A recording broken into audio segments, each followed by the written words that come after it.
Welcome. And this is not on.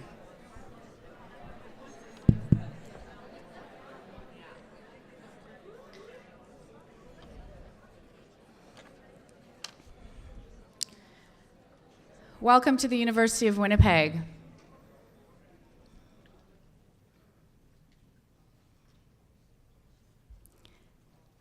I'm just going to wait for a few people to take their seats.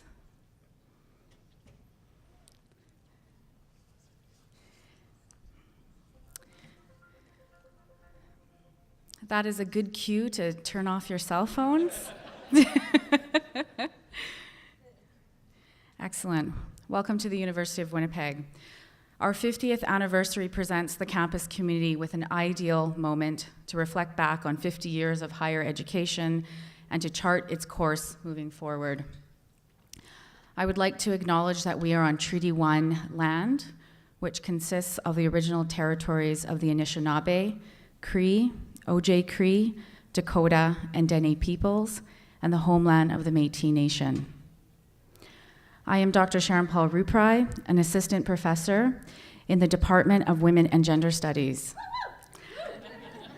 a department also known around here as the best department ever, and you can see why. I'm moderating this wonderful event, which will be a short lecture followed by a Q&A. Today's community lecture is also part of the university's course called the Center for Liberal Arts and Secular Society, or CLAS Spring Institute. This year it explores the theme, the university and the public good. We welcome those students and the community at large. I am more than honored to be introducing Distinguished Professor Emerita in the History of Consciousness and Feminist Studies Department at the University of California, Santa Cruz, Dr. Angela Y. Davis. Yes.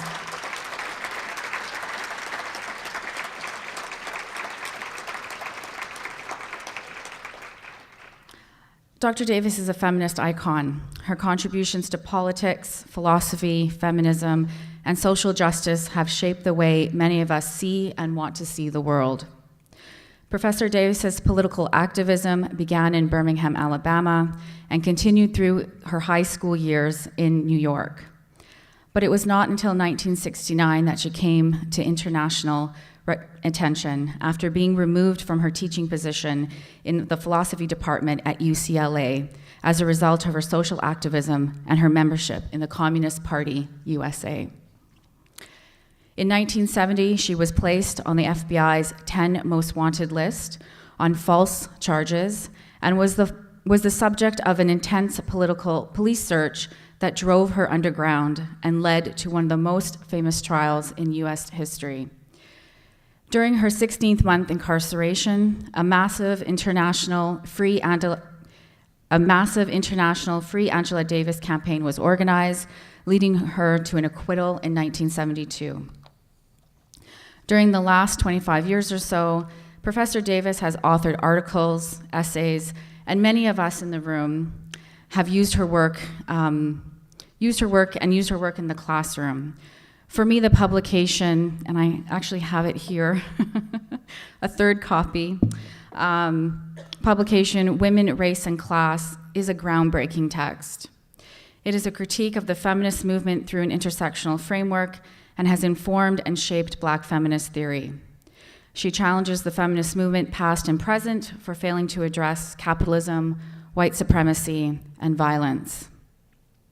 I first read much of this text here at the University of Winnipeg during my undergraduate degrees, where I learned how to be a feminist. Everyone should read it. If you plan on taking my class, that's what you'll be reading. I'd like to reflect on what Indigenous elder Mary Crushane said on Monday in her opening blessing of the lecture series. She sees and feels that the University of Winnipeg is doing a lot of good in working together with communities. At the heart of Dr. Davis's work is that same solidarity of coming together and thinking together. I'm looking forward to hearing her insights as she is a living witness the historical struggles of the contemporary era. Please welcome Dr. Angela Y. Davis. Thank you so much. Thank you. Oh, you're welcome. The little feminist killjoys. Oh, yeah. I'm going to give that to you. I'm reading Sarah on it right now. So. Okay, I'm going to pin her with a Feminist Killjoys Unite pin from the Department of Women and Gender Studies, and she's just reading Sarah Hamed's book, right? The new one. The new one. Yeah, How to Live a Feminist Life. Excellent. Yeah. Okay, you don't need this one, but No, thank you. Good afternoon, everyone. I guess I should put my Feminist Killjoys Unite pen on before I begin. But let me also begin by acknowledging that we come together this afternoon on Indigenous land, and that whatever our concerns regarding social justice might be, we should all be dedicated to the efforts to turn back the persistent genocidal assault on Indigenous people throughout this hemisphere.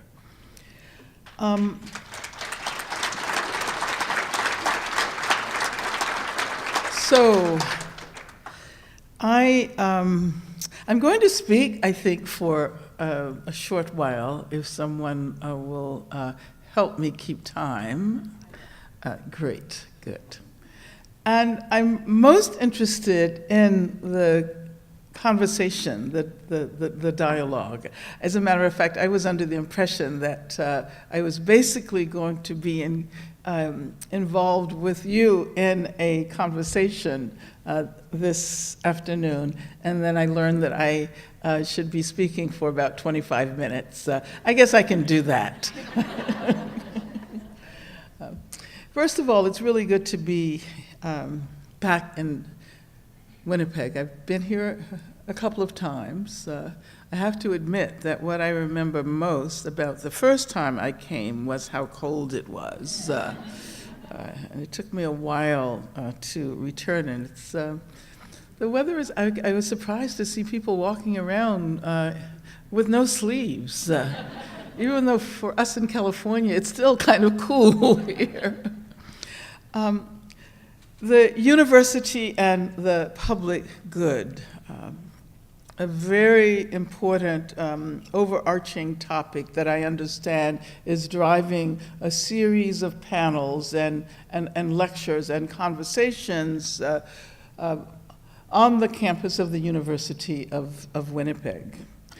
It's very interesting now that in this age of neoliberalism and unquestioned globalization of capital, in this age when capitalism seems to be that unquestioned thread that runs through every aspect of our lives, from the institutions that frame our community lives to the thoughts and beliefs and emotions that we often mistakenly believe to have been autonomously produced within our interior selves. In this age, when capitalism has this impact, we find ourselves compelled to ask questions about what happened to the public good. Where did it go?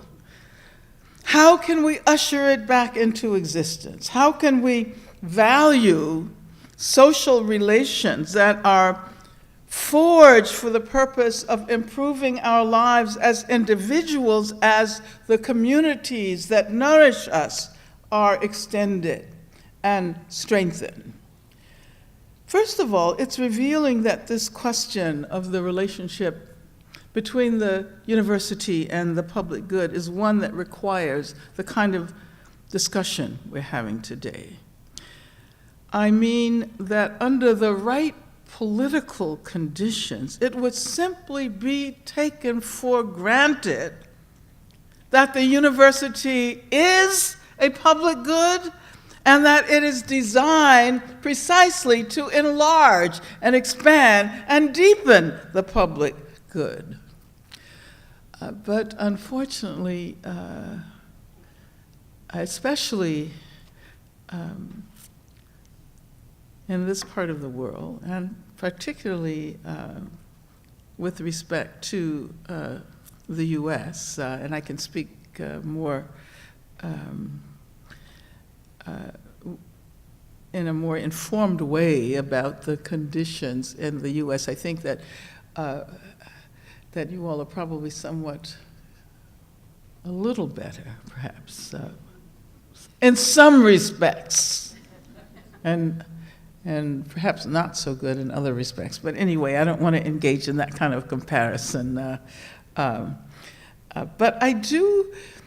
I want to point out that my own life, as I have lived it for many, many decades, has very much been shaped by the university.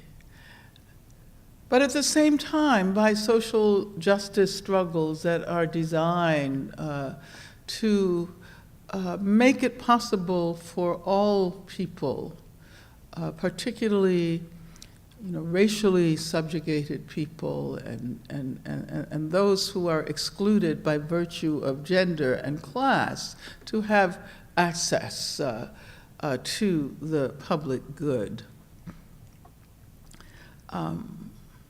I have been directly involved with the university.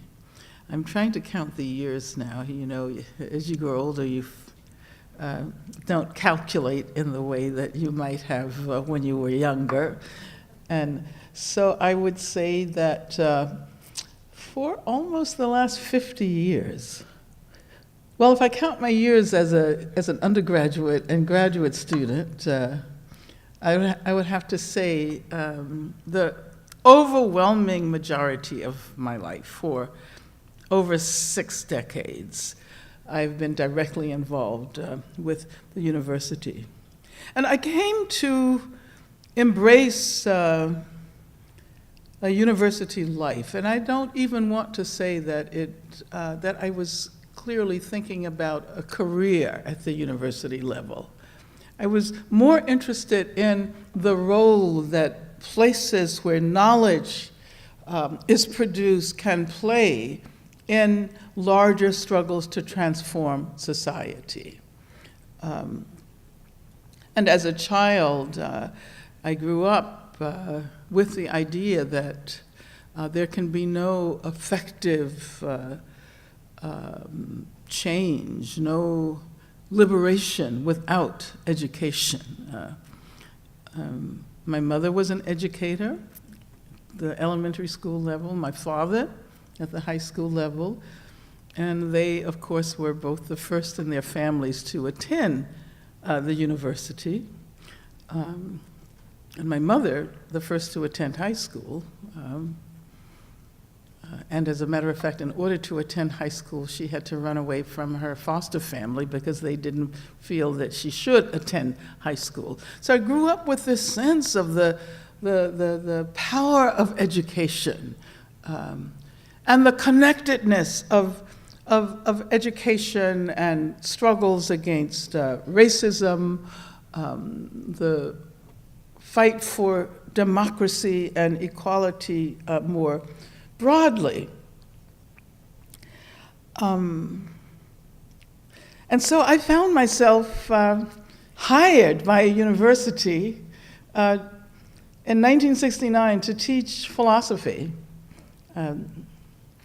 because they were looking for someone who was trained in continental philosophy and Marxism.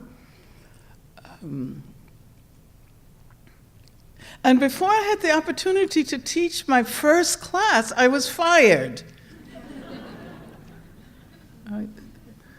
To give you a little historical context, Ronald Reagan was the governor of California at the time. And even though I had been asked by the head of the chair of the philosophy department to apply for the position to teach Marxism, I was fired because I was a member of the Communist Party. Because somehow I felt that theory and praxis were closely interconnected.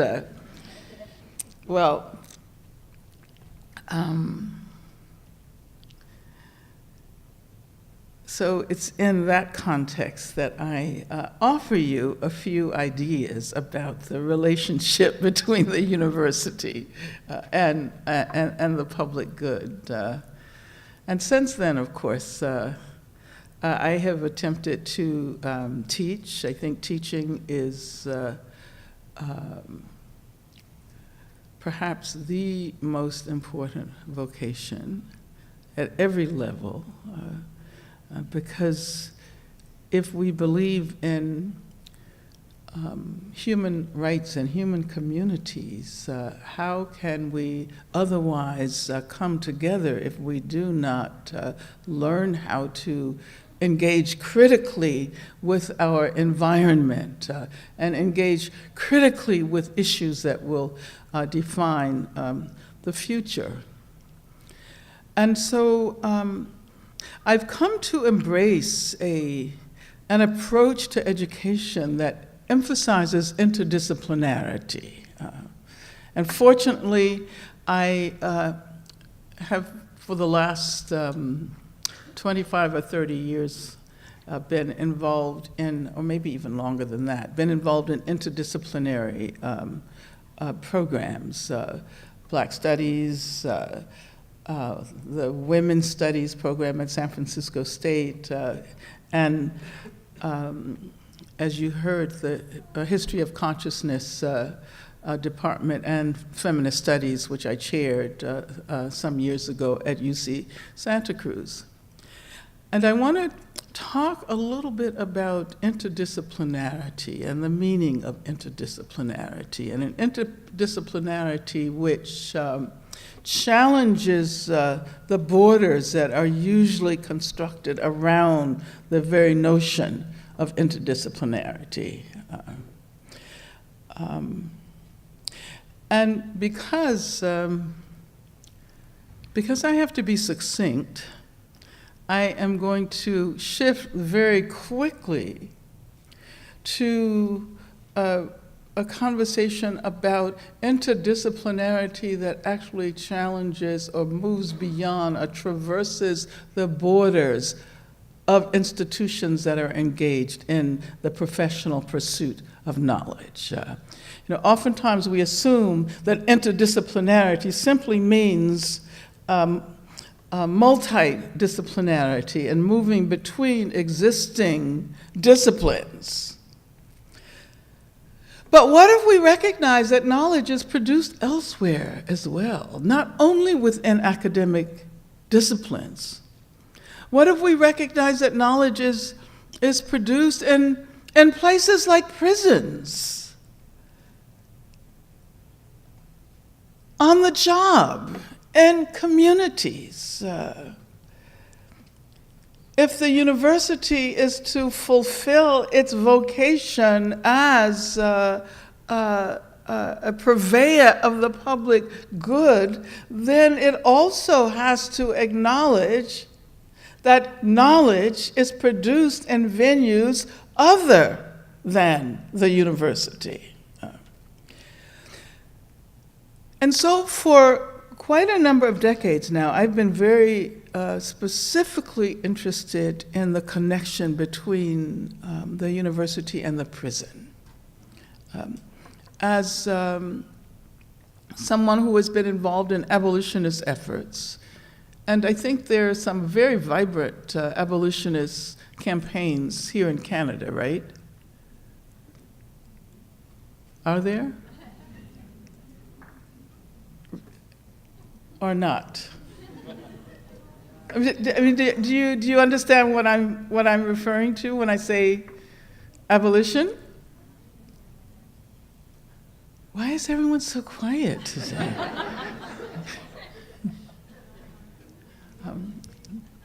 What? I think we don't take evolution as like, I think it's more of a standard.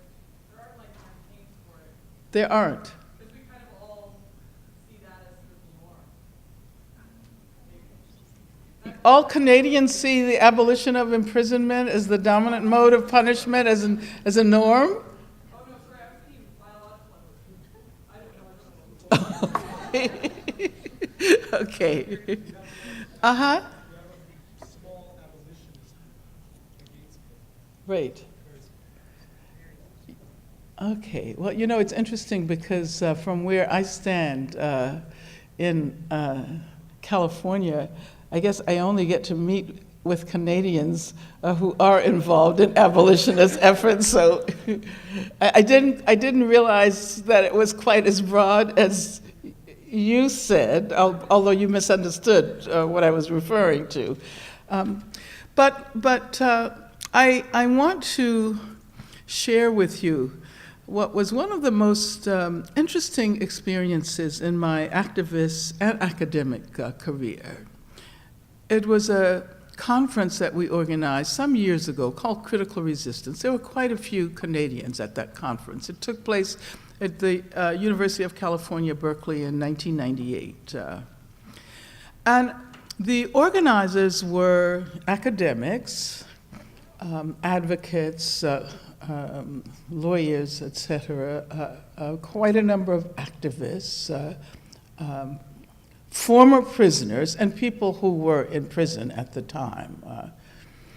And what we decided was that we wanted all of the panels to be seriously interdisciplinary panels, which meant that everyone was asked to reflect critically about their vocabularies and the languages they were using. So we had no all academic panels, no all lawyers panels, no all activists, because we pointed out that it's not just academics who have specialized vocabularies, but activists have specialized vocabularies as well. And we also insisted on having the contributions of people in prison at that time, which meant that we had to create a telephone number so that prisoners could call in. We had to hook up, this was in 1998, our technology wasn't nearly as advanced as it is now, but we had to amplify the conversation so that people who were in prison could participate in those conversations. It was actually one of the most incredible conferences I've ever experienced. That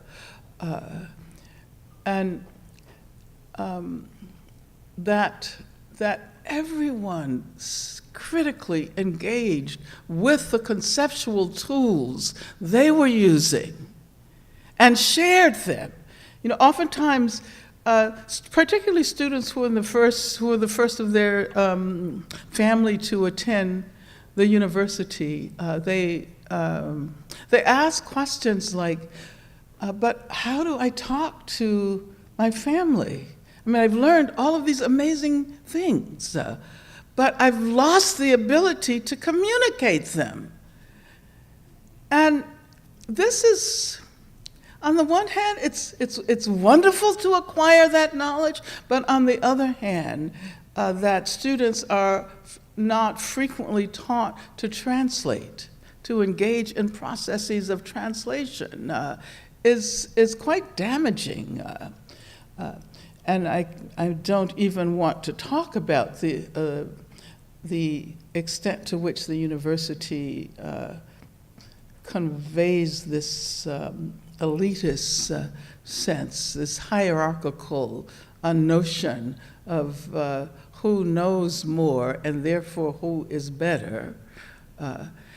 And so the kind of humility that would allow students to also learn in venues that are not professionalized as the university, but to learn from their families, learn from their communities, and engage in the kinds of dialogues that would be more productive of transformative knowledge. And so therefore, I've been talking for a little while, huh? How long have I been talking? 5 minutes. 15, okay, so. And so,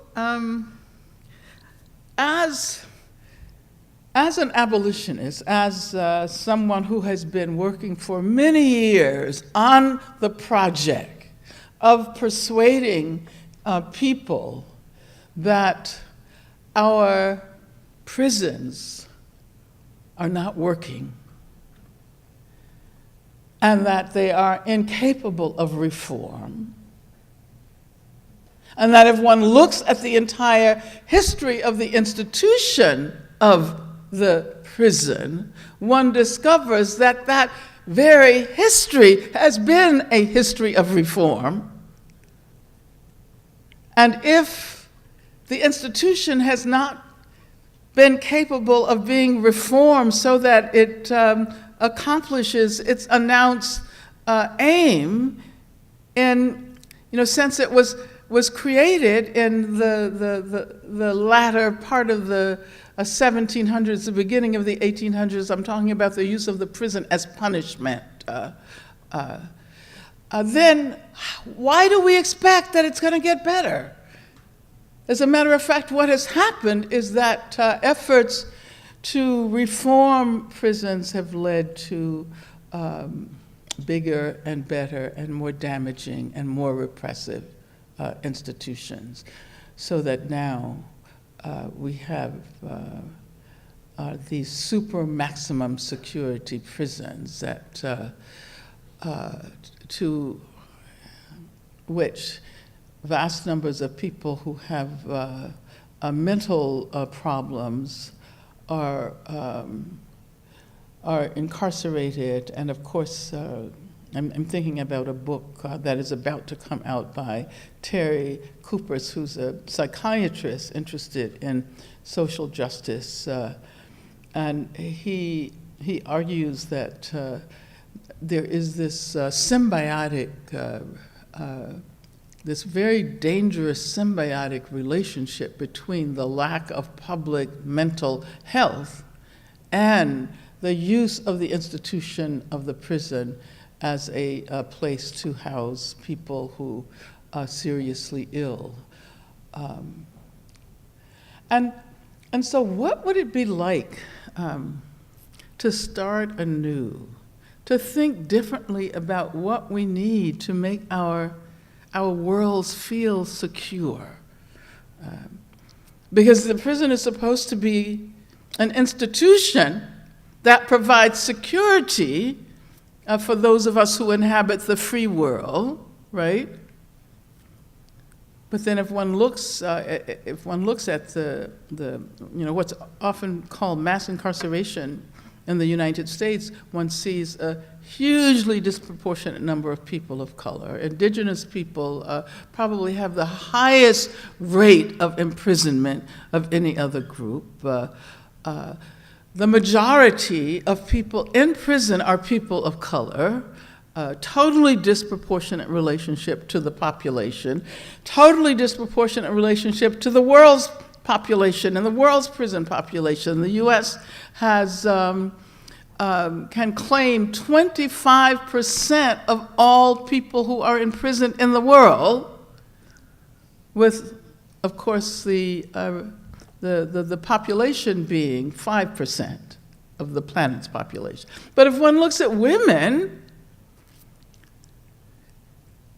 1/3 of all women incarcerated on the planet are in prisons in the United States. So the extent to which racism and homophobia and transphobia and the I mean, if I had time, I would do, maybe I'll do that this evening. I'm actually speaking again in a couple of hours. We could talk about the political economy of prisons in relation to globalization, to the rise of global capitalism. We see a connection between, I mean, this is what the university should teach us to do. This is the kind of analysis that the university should offer us or allow us to access. A connection between the rise in prison populations, the more repressive state of the prisons, the deterioration of education at all levels, the failure to produce education that is accessible to the masses of people. And there's a connection with what is happening with the labor movement and the the fact that do we want to start talking about the political situation in the U.S. And especially from this vantage point, it seems even more bizarre that Donald Trump would argue, or Donald Trump feels that he won the election because of the ways in which people have suffered from the migration of corporations beyond the borders of the U.S. One could also argue that migration, and I'll perhaps speak more about this evening, that the migrating corporations in disrupting home economies helps to unleash immigration that he claims to want to stop by building a wall. And so I'm interested in what feminists call intersectionality, understanding the connections between these large events and recognizing the impact on communities and individuals. I think this is a feminist approach. So I should say that perhaps the university should not simply be content with having, small feminist studies programs, but that everyone should be encouraged to engage in feminist analysis. Certainly then we would recognize that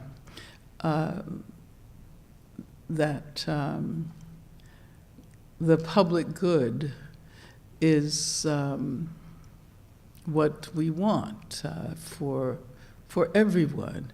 And let me just conclude by giving you an example of the way in which that kind of analysis can really be helpful.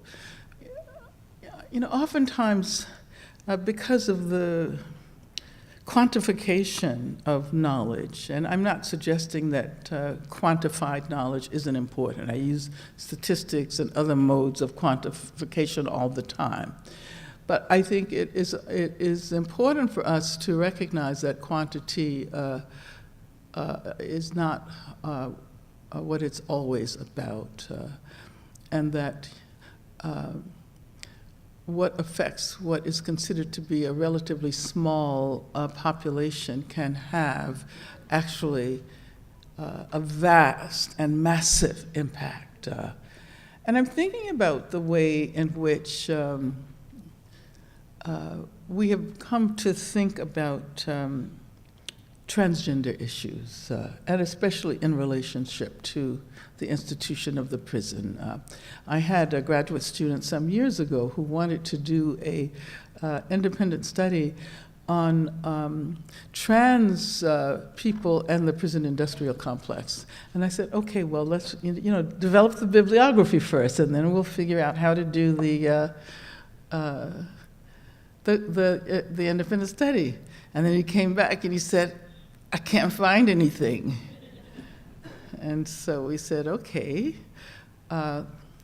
We did the independent study, and he ended up producing an anthology called Trans Embodiment, Captive Genders, Trans Embodiment and the Prison Industrial Complex. His name is Eric Stanley. He's a professor now, an assistant professor now. But if one considers the resistance to think about what has become so normalized that to trouble it seems to trouble the entire body of our knowledge. And gender is one of those like stabilizing, normalizing concepts, right? Once you start to trouble the binary structure of gender, that means that, wow, there's so many other things that are considered to be normal. But the point that I want to make is that work within the context of challenging prison industrial complex around issues of gender, and specifically transgender issues, has helped us to recognize that it's not only about the rights of a particular population within prison, because we began by thinking about trans prisoners' rights, and the fact that trans people and gender nonconforming people never have a place in prison. And as a result, the violence that has been generated within prison that helps to manage the larger prison population, but that's another question. So then we began to realize that it's not just about defending the rights of trans prisoners, it's about recognizing the ideological work that the institution of the prison does. It's about acknowledging the prison as a gendering apparatus, which means that it has an impact on everyone, regardless of how they identify with respect to gender. And so this really helped to revolutionize the work that we were doing with respect to the prison industrial complex, and it helped us to formulate ways of imagining abolition that were radically different. And I think that I will conclude by thanking you for listening to me. I have no idea how long I've been speaking. And as you see, I can go on and on and on. But I really would like to engage you in conversation. So thank you very much.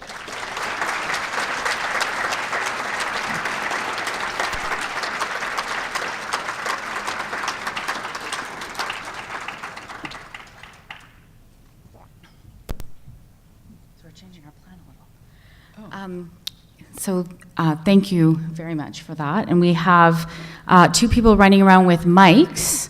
And if you have questions, we will take them now. Okay, can I take this off? Oh. Yeah, I think it comes off. Hello. Hi.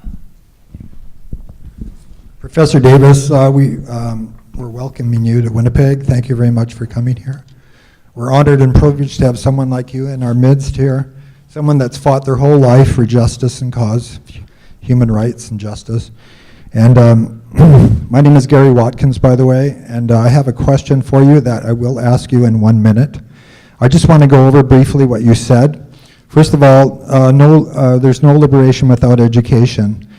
The failure of education is the cause of that. And I'd like to point out that 20 million Americans cannot read. 21 more million Americans cannot, read below the grade 5 level. 19 million Americans graduate from high school without being able to read. A situation that creates problems such as we have right now today, where the society is dummied down. As Canadians, I just want to move into this next subject. I'll ask you this question in a minute.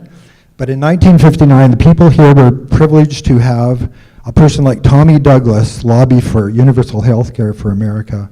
He started that in a small province called Saskatchewan, which is right next door to us. He had the courage to stand up to believe that health care was not a business, but a human right. And that's why we all are privileged here to have that. Some of you people don't remember, before 1959, it was much like you would die if you couldn't afford the drugs or the treatment. Some of you older people remember that, so we are honored and privileged, and I would ask you, who is going to be America's Tommy Douglas? But first I want to say that at that time it was a great struggle. The lawyers and the doctors and the pharmaceuticals and insurance companies dug in their heels. Tommy said, you can picket until the cows come home, I'll bring in doctors that want to work here. And you people should be proud of that. I just want to point out the U.S. pays more today for health care than any universal health care country in the world. They have the highest infant mortality of any industrial country. And my question is this. The United States is lobbying right now for Bill SB 562 in California. And I would like to know, Professor Davis, how you feel about that and what are the possibilities of that with the concerns about the lawyers digging in their heels. We had tort reform here. We don't have lawyers suing doctors here. What's the possibility of that happening in California? Thank you. Well, of course, healthcare is a major challenge in the U.S. I mean, it's interesting because, I can personally remember when people would not be turned away from hospitals, when they would be treated before they were asked about payment or insurance. And now the privatization of healthcare, this is the major issue, and this relates to what I was attempting to emphasize before with respect to the globalization of capital and the commodification of what ought to be the public good. Healthcare should be available to everyone by virtue of the fact that they're human. Healthcare should also be available to animals, and that's another issue. And I think that that's something that we may not be willing to address for some time. I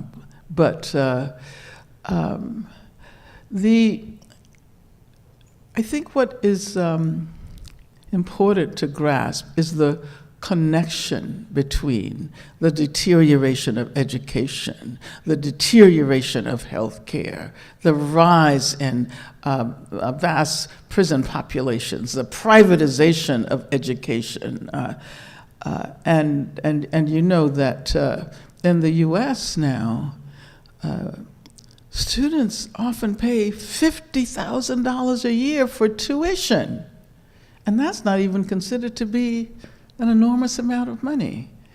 And the very fact that education can be considered something that is bought and sold is horrendous. But healthcare, and let me say that you gave us some statistics that are, I was speaking about the quantification of knowledge. Sometimes statistics can be enlightening.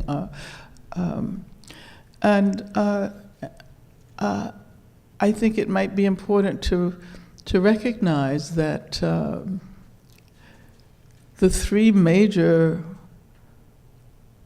mental institutions in the U.S. are county jails. There are more people with mental problems, mental disorders in Rikers Island in New York, Cook County Jail in Chicago, and LA County than anywhere else. Now, how to challenge this? I'm really happy that there seems to be continued resistance. It seems like it was a long time since Trump was elected, I mean, it just happened on November 8th, but it seems like it was eons ago. And then I remember the amazing protests the day after his inauguration that happened all over the U.S., in Canada too, and in other parts of the world as well. And people are still, I mean, that spirit of resistance. I heard that even Hillary Clinton said in an interview with Christiane Amanpour that she had joined the resistance. Well, anyway, that's another question.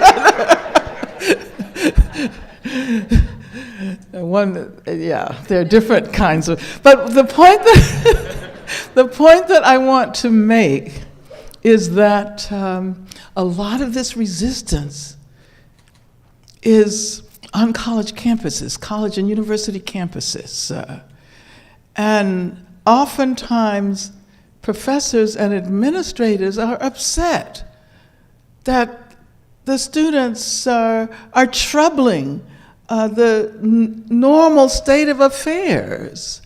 But if we are engaging in the right kind of education, students should resist. Students should resist. Students and young workers have always been at the forefront of radical change. Whether we are talking about change with respect to the healthcare system, and we need free healthcare. We need a single payer system. And Trump the other day, what did he say? He says, "Oh, I didn't realize healthcare was so complicated." You see, you can tell that there is a profound lack of education because education helps us to recognize what we do not know. It not only helps us to acquire knowledge, but it helps us to recognize that oftentimes the more we learn, the more we realize we do not know. And the major problem with Trump is that he thinks he knows everything. That's the sign of a profoundly miseducated human being. But anyway, thank you for that question. We have one question over here. Greetings, Miss Angela Davis. My name is Queen Tidi Opoleki. First, you are like my trifecta. I had the opportunity of meeting Maya Angelou. Definitely, Cornel West was in your exact place 2 years ago, and I had the pleasure of spending some time with him. And now, just listening to you and being here in your presence is, it brings like a joy truly to my soul. So I divinely appreciate you, all the work that you have done. Your books have inspired activism and like a huge activism spirit inside of me. So I do a lot of work with Black Lives Matter Toronto, and I'm a member of Black Lives Matter Toronto. And just when you were speaking about the abolitionist movement, I definitely think in Manitoba specifically, there's not a huge presence of police in schools, but in Ontario, we're doing a lot of work towards that and getting police out of the high schools, because there's definitely a high school to prison pipeline that's happening, especially with youths of color. It's a major issue in Canada as well. So I did want to point that out, that it is a problem here. A lot of people might not be aware of it, definitely for the Indigenous folk and for people of color. It's an epidemic for us, so we need to solve that. My question really is, in the work that I'm doing definitely in Ontario and with the presence of helping to get police out of the high schools so children and really children of color have a safe place to learn, and without that kind of threat and that just oppression that the police uniform does bring for us, I would say, what suggestions do you have? We're definitely collaborating, we're working really hard on doing this, but obviously your life's work is towards, it has to do with the prison, and I would love any kind of advice you have towards working towards that in Canada and how we can bring it to a larger level like you guys are doing in America, so our students and youths have a future as well. Okay. Thank you for the question.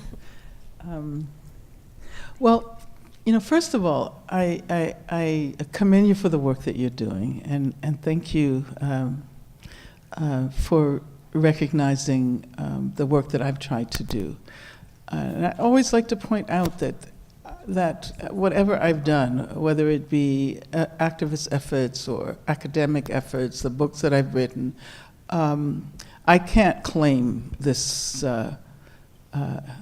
for myself as an individual. It's always been in the context of community. The ideas are ideas that have been produced in and through struggle. And so the issue that you raise about the impact of the whole notion of incarceration as punishment on schools and the presence of police in schools is a very essential question.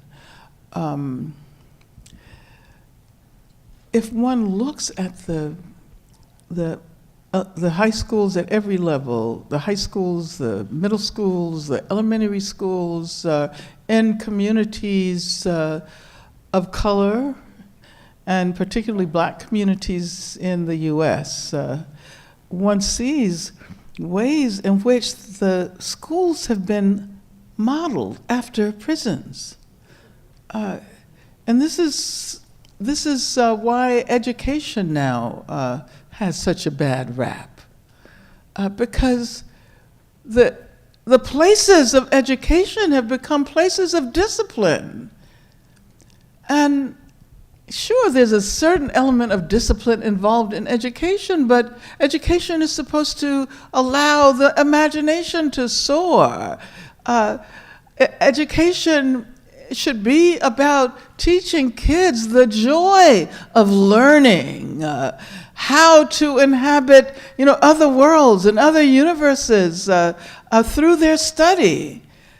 And kids who go to these schools now are greeted by metal detectors, by police, by what they call school resource officers. And I don't know if you saw that video. Was it a year and a half or so ago, or maybe last year, of the young woman, I think it was in North Carolina, who had been told to put her cell phone down, and she didn't immediately. The teacher called a school resource officer in, who pulled her and threw her on the floor. Did you see that video? Do you know the one that I'm talking about? Yeah. Well, I read a little bit about that, and apparently the girl had just gotten a message that a family member had died, and that was why she was reluctant. But these situations in which students are supposed to be, they're supposed to respond like guards expect prisoners to respond, right? And that idea that discipline is what constitutes education, and the fact that teachers begin to spend more energy, devote more energy to disciplining the students than to teaching them. This is why the whole notion of a school-to-prison pipeline is important, but also there's a prison-to-school pipeline. The extent to which the schools begin to model the places of incarceration and of discipline.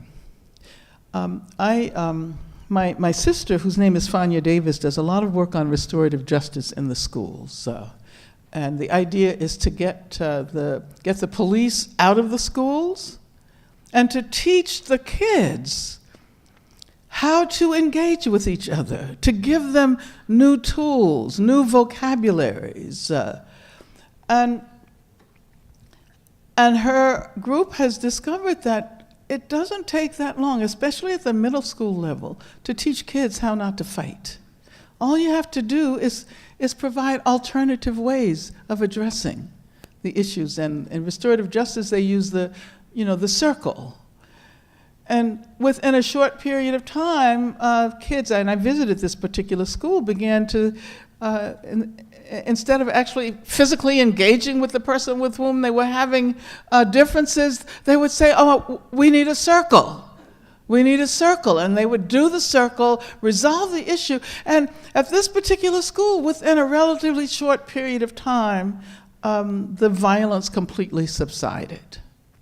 But what was interesting was that she said before they started to engage in that work of teaching the kids, they had to persuade the teachers not to use punitive methods, because the punitive approaches of the teachers were being translated as fights among the kids.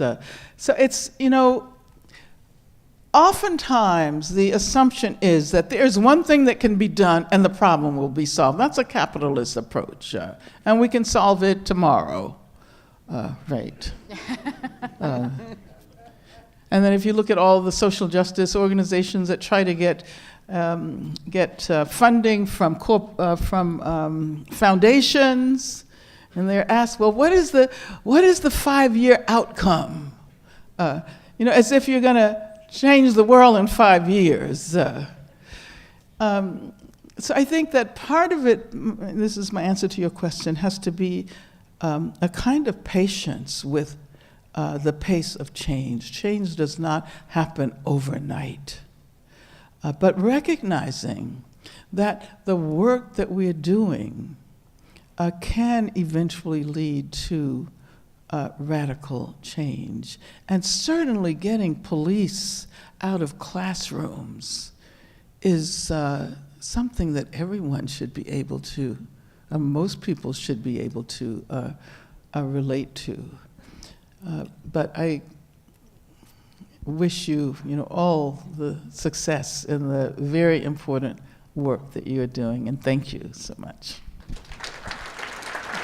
We have one last question here at the back. Oh, I'm last. You're last. I'm last. Hi. First of all, I just wanted to say that I have some information about prisons and some of the evolutionary stuff you're talking about, especially particularly trans issues.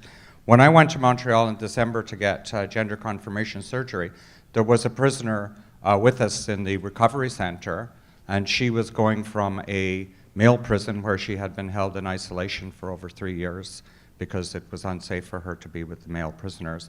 And then after her gender confirmation surgery, which is covered here in Canada by our universal healthcare system, she was going to a women's facility. And that's quite amazing and progressive. And since then, just about 6 weeks ago, the first trans woman who has not had gender confirmation surgery has been moved to a women's facility because that is no longer the predominant criteria for this. So again, we see a nice evolutionary advance.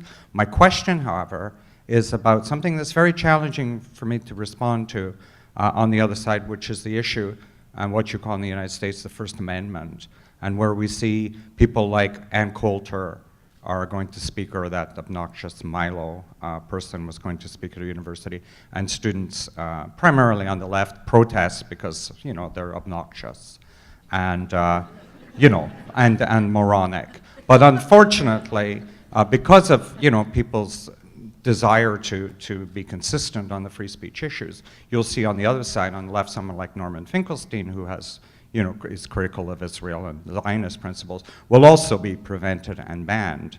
And then, but the right has been much more successful in suggesting that preventing people like Ann Coulter and Milo from speaking at the universities, their hateful, divisive and ignorant speech, is a fundamental attack on their ability to, to speak freely and assemble and so on. How do you respond to that? Because in some ways, I would say a university is not a platform for those kind of ignorant and really idiotic and unrefined opinions, and yet, we want people who have varied views to be able to speak when they have something meaningful to say. How do you respond? Because they have been so successful in suggesting that this is a speech issue, which is almost ironic. Yeah. Yeah, thank you. And that's a very complicated question. And I can I can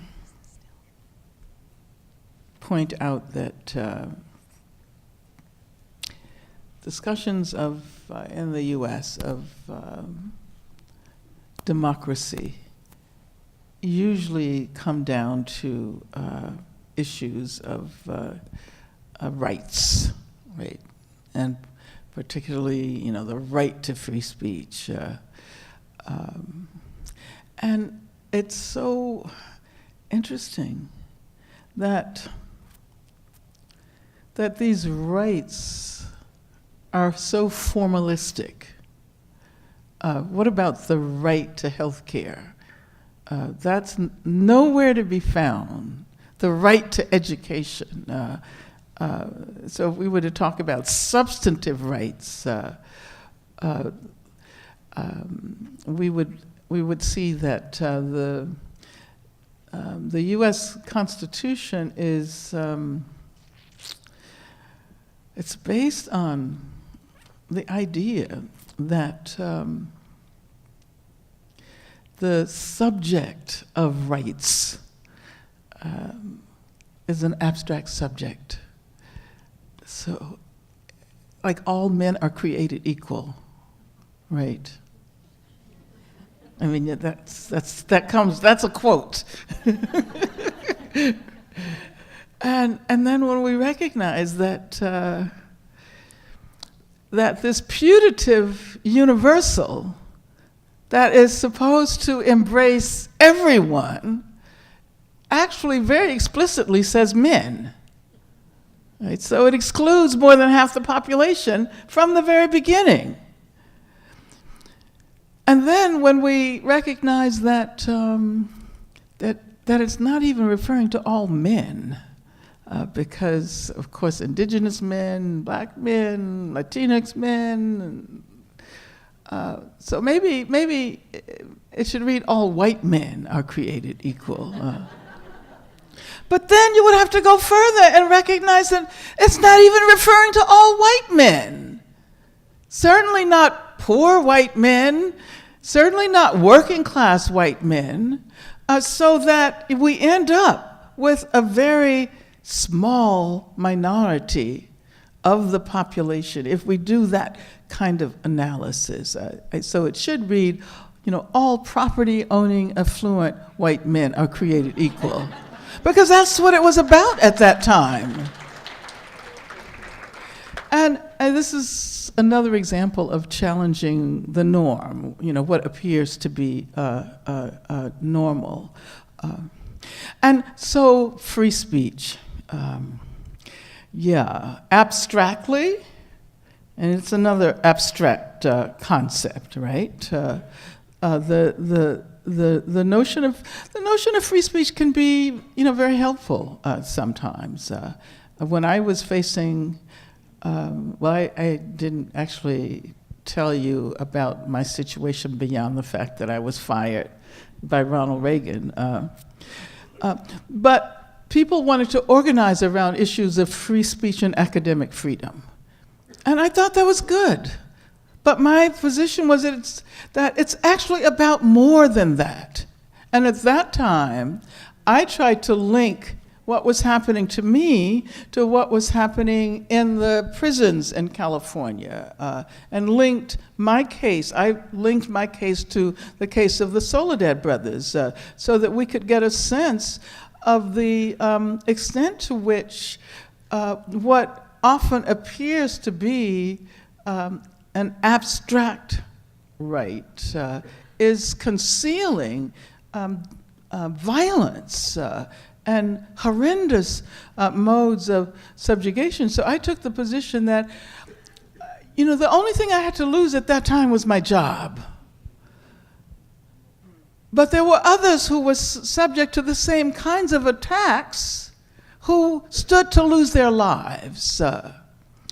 And so I would say, in response to these questions that we have to make those kinds of intersectional connections. Nowadays, of course, you were talking about trans people in prison. But you know, it's taken so long, at least in the US, to persuade people that the issue of gender non-conforming people and, you know, trans people is something that is central to democracy. Now, of course, we have Caitlyn Jenner, what is her name? Caitlyn Jenner. And so everybody's jumping on the bandwagon, right? Identifying with her. And then, of course, there's the question of pronouns and bathrooms. And that's serious. But oftentimes, people are not recognizing the underlying violence. And, you know, what about the fact that particularly trans women and trans women of color constitute the sector of the population that most consistently is the target of violence, whether we're talking about state violence and institutional violence, or whether we're talking about individual violence. And how do we make those connections? So that would be my response to that question. And yeah, and we have a long way to go. Thank you. Is that it? Thank you, Dr. Angela Davis. Thank you so much for coming to Winnipeg. We look forward to your talk this evening, and if we will see some of you there, hopefully. And we will wrap up, and thank you for coming.